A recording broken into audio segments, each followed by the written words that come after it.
With us now, Washington Post Associate Editor Bob Woodward. He's covered White House politics for 40 years. His latest book about the Obama administration is called The Price of Politics. Good morning, Bob. Morning. That book is about the search for a grand bargain during the first 4 years of the president's administration. Do you believe that because of this election, it will be more easier to find a grand bargain? Well, the real question is kind of the inner Obama. How's he going to react to this victory? Is he going to be kind of humbled? Is there going to be some resentment toward the Republicans? As you know, running for president is demeaning in many ways. Hundreds of millions of dollars of attack ads. And so we've got this president who is in one of the great learning laboratories, which is what the White House is. Is he going to be able to grow and expand who he is and reach out to these people and quite frankly, make some friends? So the grand bargain depends on the president's ability to reach out to the Republicans in the House.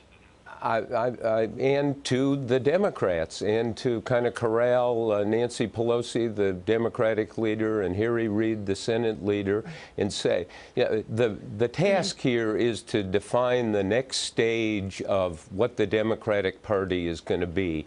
And it clearly can't be all entitlement spending, all spending forever, all the time.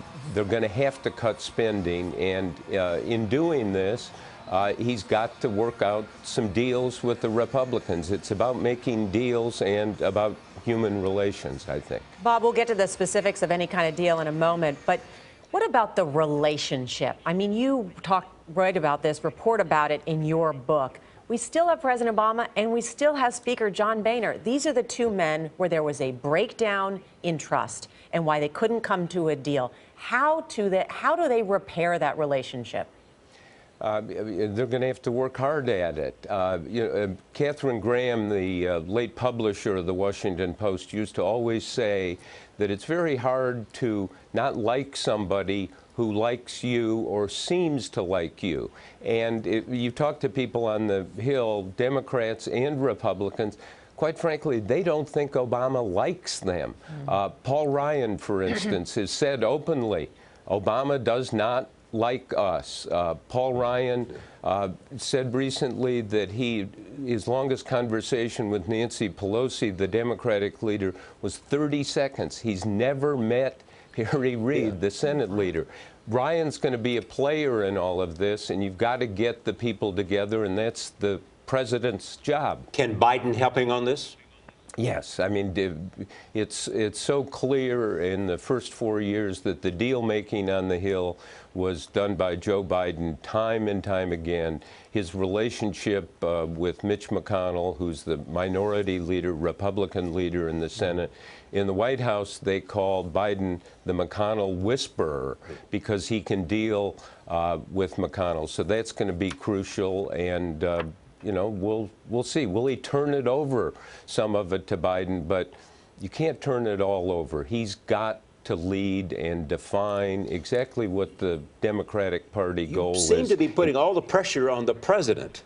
I mean, you've got House Republicans who took a very, very adamant stand last time.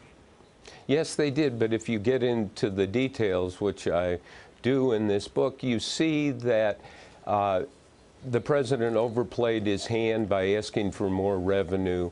The man, you know, I think one of the big questions in the coming months is going to be the staff at the White House.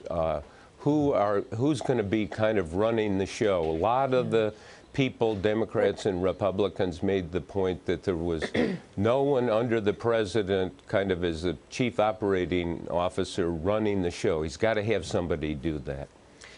Bob, one other thing, though, from our exit polls, though, this country is still very divided. I mean, on the issue of even repealing the health care law, 26% said expand it. You had almost 50% said repeal it or get rid of it. And then we asked about, do you support raising taxes to cut the deficit? 33% said yes. 63% said no. That's the number that Republicans are going to hold on to, is that they don't want to raise the taxes. Well, and of course, Obama's proposal through the campaign was to raise the taxes on the upper brackets. It's what's called the 8% solution. It will only solve, if you did that, 8% of the deficit problem. They have to do something much broader, something much more sweeping. A deal is there to be made, and let's hope it happens. It's going to be the big test for Obama. Yeah.